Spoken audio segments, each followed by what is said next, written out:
election be shifted to State House for more clarification and for more procedural corrections to be done. Because what we saw in Kololo was that some individuals were taking part of the elections, and it was entirely out of control. So it being in State House, maybe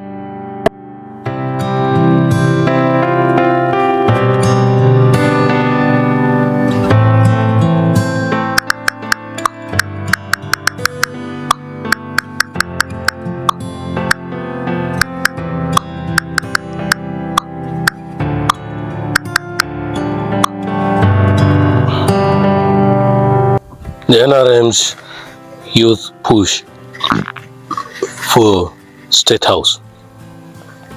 The dust from Kololo had hardly settled before a new twist gripped the ruling party's youth politics.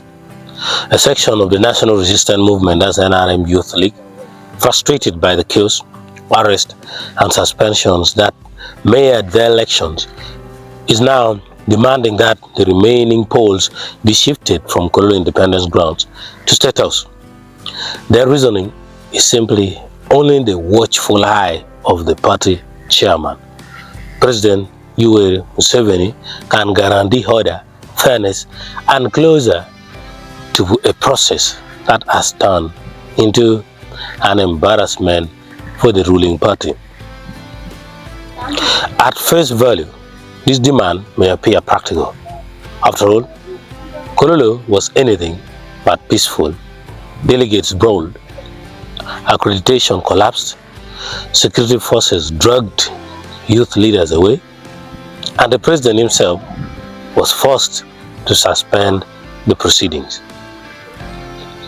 In that confusion, shifting to a heavily secured venue like State House seems to some like an attractive remedy, but a closer look reveals that the call carries deep political undertones and may leave the NRM Youth League even more fractured than before. First of all, a vote of no confidence in Kololo. The Kololo grounds have long been the NRM's favorite site for rallies, celebrations, and even high-level political meetings. Yet, for the youth elections, it became the scene of humiliation. Delegates accused organizers of manipulating registers, staging delays, and even deliberately inciting disorder. Arrest only deepened mistrust. By demanding that elections shift to the State House, the youth are not just asking for a new venue, they're delivering a vote of no confidence in the entire Kololo setup. They are effectively saying we cannot trust the Electoral Commission, the logistics, or even each other without the chairman himself in the room. That is both a tactical maneuver and a symbolic retreat from independence. Secondly, State House is a symbol of authority. For young cadres raised under Museveni's leadership, State House is more than a building. It is the ultimate seat of authority. Holding elections there is an appeal to paternal oversight. If the father of the house presides, then surely fairness will prevail. But herein lies the paradox. Moving elections to State House collapses the thin line between state and party. The official residence of the head of state is not a neutral venue. It is the very heart of executive power. Conducting partisan elections there risks sending a message that the ruling party's internal struggles are inseparable from state institutions. That may soothe NRM insiders for the moment, but it feeds directly into the opposition's long-standing accusations that the ruling party and the state are one and the same. Thirdly, who gains, who loses? It is naive to believe the call for State House is about fairness alone. Internal faction see it as a chance to tilt the playing field. First of all, pro-shift factions calculate that a tightly controlled environment with limited access will favor the with direct ties to the top leadership. Accreditation would be stricter, delegate numbers smaller, and every move under the gaze of the chairman. Secondly, anti-shift factions fear exactly that: exclusion through gatekeeping, marginalization by a curated register, and a stage where proximity to power matters more than grassroots support. Thus, the push for State House is not just about security. It is a power play of who controls the final delegate role and who enjoys the chairman's ear. Fourth thing, the legitimacy question. Even if elections at State House proceed smoothly, no fights, no arrests, no delays, the larger question remains: will they be seen as legitimate? The wider public and even sections of the NRM itself may perceive such polls as a stage managed. If delegates are admitted selectively, if media presence is curtailed, or if observers are restricted, the victory will look hollow. Legitimacy in politics is not only about who wins, but also about whether the losers accept the process as credible. A State House ballot may deliver order, but it risks robbing the outcome of the very legitimacy it desperately needs.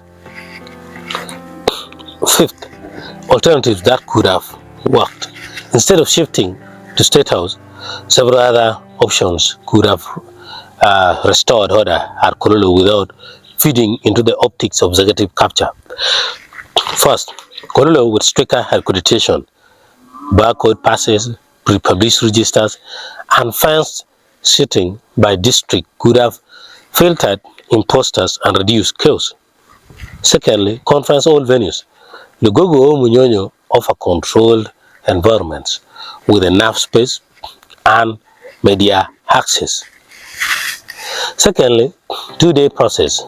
Day 1 strictly for delegate verification. Day 2 for secret ballot voting. But then they're aligning. These measures may have demanded more logistical discipline, but they would have preserved a sense of neutrality while still imposing order. The sixth thing is the bigger picture, a youth wing at crossroads. The NRM Youth League was supposed to be a grooming ground for the party's future leadership. Instead, it has become a mirror reflecting the deeper fractures inside the ruling movement, that is, mistrust, fractionalism, and the ever-present temptation to seek salvation from above rather through internal reform. If the youth, supposedly the most energetic, democratic, and forward-looking wing, believe that only State House can deliver fairness, what does that say about the rest of the party? The message is sobering. Structures are weak, rules are compromised, and legitimacy depends on proximity to one man. 7. Where this leaves the NRM. In the short term, moving elections to State House may quiet the chaos and produce winners. But in the long run, it entrenches the perception that the NRM cannot run its own affairs without presidential arbitration. That is politically costly. Every party needs renewal, and the youth are the natural engine for the renewal. If the elections become showcases of disorder, patched up by executive flat, the party risks breeding cynicism instead of loyalty. The NRM's strength has always been its claim to discipline and order. These chaotic youth elections, whether at Kololo or State House, have exposed cracks in that foundation. In conclusion, there is order at what cost?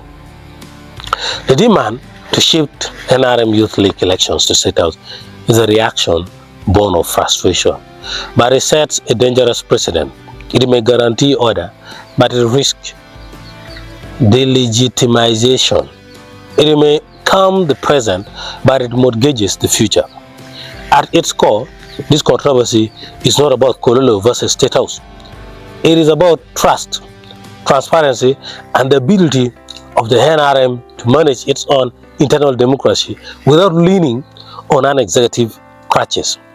Until those issues are addressed, the youth will continue to fight over venues while the real problem festers beneath. A movement struggling to reconcile its past structures with the demands of a new political generation will face challenge.